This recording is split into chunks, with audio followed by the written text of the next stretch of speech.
Good morning friends. আজকে আমরা কাজা থেকে রওনা দিয়েছি চন্দ্রতালের উদ্দেশ্যে। এখন আছি লোসারে। তো কালকে আমরা মোটামুটি লোসারে খবর নিয়েছি, এখানে হোটেলও বুক করে নিয়েছি। বলেছে হ্যাঁ গাড়ি সব যেতে দিচ্ছে, রোড কন্ডিশন আপাতত মোটামুটি রয়েছে, তবে গাড়ি যেতে দিচ্ছে, যাওয়া যাচ্ছে। প্রথম দিকে 4x4 গাড়িগুলোকে যেতে দিচ্ছিল, এখন সব রকম গাড়ি অ্যালাউ করছে, যাওয়া যেতে পারে। তবে কিছু গাড়ি হয়তো অল্প অল্প করে আটকে রেখে একটু জ্যাম হচ্ছে, তারপরে ছাড়ছে। সবই ঠিক আছে, সব কন্ডিশন মানে সব রকম রোড কন্ডিশন শুনে, সব রকম কথাবার্তা বলে এখানকার হোটেল থেকে ইনফরমেশনগুলো পেয়েছি, এছাড়াও যারা যাতায়াত করছে তাদের থেকেও পেয়েছি। তারপরে এখানকার হোটেল আমরা বুকও করে দিই। তারপরে যাই হোক, আজকে অনেক ভোরে আমরা সকাল সকাল রওনা দিয়েছিলাম কাজা থেকে চন্দ্রতালের উদ্দেশ্যে। আলটিমেটলি যেটা দাঁড়াচ্ছে এখন সেটা তোমাদের সাথে চলো দেখাতে দেখাতে শেয়ার করি পুরো ব্যাপারটা, তাহলে তোমরা বুঝতে পারবে।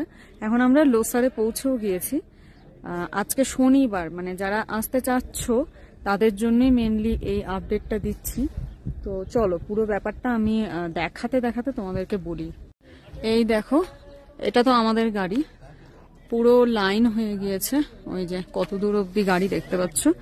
আর এই যে আমরা এখন আছি লোসারে, এই যে তোমাদের দেখো লেখা আছে কিন্তু লোসার। তো লোসারে এসে পৌঁছেছি, অনেক ভোরে রওনা দিয়েছি যাতে এই সমস্যার সম্মুখীন হতে না হয়, তারপরেও হতে হলো। এই দেখো পুরো পুরো মানে গাড়ির লাইন, এতটাই জ্যাম তৈরি হয়েছে। তো ওখানে পুলিশ আছে, পুলিশের সাথে কথা বলা হয়েছে, স্থানীয় লোকজনদের সাথেও কথা বলা হচ্ছে। আপাতত এনারা বলছেন 4x4 গাড়ি ছাড়বে, আর অন্য কোনো গাড়ি ছাড়বে না। তো যাই হোক, সবাই ওয়েট করছে। আর খাতাতেও এন্ট্রি হয়ে গেছে সব গাড়ির নাম, নাম্বার, সবকিছুই। তো বর্তমান কন্ডিশন এরকম হয়ে আছে যে 4x4 যেতে দিচ্ছে, অন্য কোনো গাড়ি যেতে দেবে না। তো যারা একদম মানে এই মুহূর্তে চলে এসছো বা যারা আসতে চাচ্ছ তাদের জন্য এই আপডেটটা আমি দিয়ে রাখছি। আর একটু সাইডে আমি চারিদিকে লোসারের যে একটা সুন্দর ভিউ, খুব সুন্দর যে এই লোসার ভিলেজটা, সেটাও তোমাদের সাথে একটু ছোট্ট করে দেখাই। দেখো কি সুন্দর।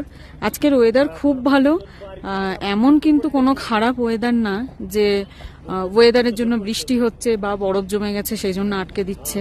ব্যাপারটা কি হলো জানি না, কিন্তু চন্দ্রতালটা যেতে দিচ্ছে না। তবে হ্যাঁ, এর সঙ্গে আরো একটা আপডেট তোমাদের আমি দিয়ে রাখবো। তো যারা মানে আরো একটা ইনফরমেশন মানালির ব্যাপারে দিয়ে রাখি, যারা মানালি যেতে চাচ্ছ আজকে, মানে আমি কিন্তু শনিবার, আজ শনিবার, আজকের কথা বলছি, যারা অলরেডি কাল পরশু আসতে চাইছো বা ধরো আজকেও, মানালি অবশ্যই যেতে দিচ্ছে।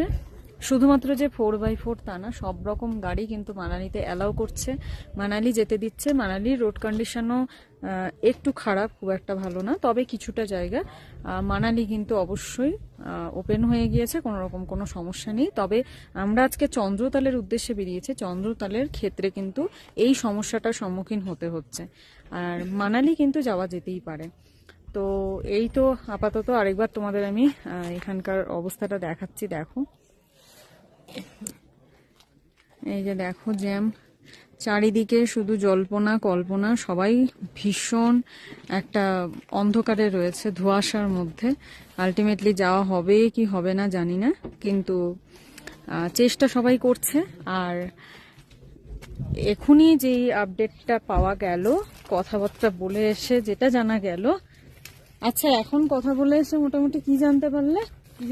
মোটামুটি কথা বলে এসে 10টার পরে বলবে কি হবে, সেটা 10টার পরে। এই মুহূর্তে যেটা ও শুনে আসলো, একটু সবারই মনটা খারাপ, বুঝতেই পারছো, এত দূর থেকে এসে যদি এরকম হয়। আর আমরা তো দেখো মানে একটা জায়গায় কতদিন থাকবো, আলটিমেটলি সেই জায়গাটাকে এক্সপ্লোর করে বেরিয়ে যেতে হবে টাইম মতন। তো যাই হোক, সবারই একটু মনটা খারাপ। আপাতত এই মুহূর্তে যে খবরটা ও নিয়ে আসলো, 10টা পর্যন্ত এইভাবেই থাকতে হবে। কালকেও নাকি এরকম হয়েছে, অনেক গাড়ি আটকে রেখেছিল, তারপরে আলটিমেটলি কিন্তু অনেকেই যেতে পেরেছে। তো 10টা পর্যন্ত এখন আমাদের চুপচাপ থাকতে হবে। দেখা যাক 10টার পরে যদি যেতে পারি, যেতে পারছি কি পারছি না, যাওয়া হচ্ছে কি হচ্ছে না, সেই আপডেটও অবশ্যই তোমাদের সাথে শেয়ার করব। ততক্ষণ সবাইকে অনুরোধ করব, সবাই ধৈর্য ধরে অবশ্যই সঙ্গে থাকো, দেখতে থাকো পিভি ব্লগ। আর হ্যাঁ, সবাই ভালো থেকো, সুস্থ থেকো।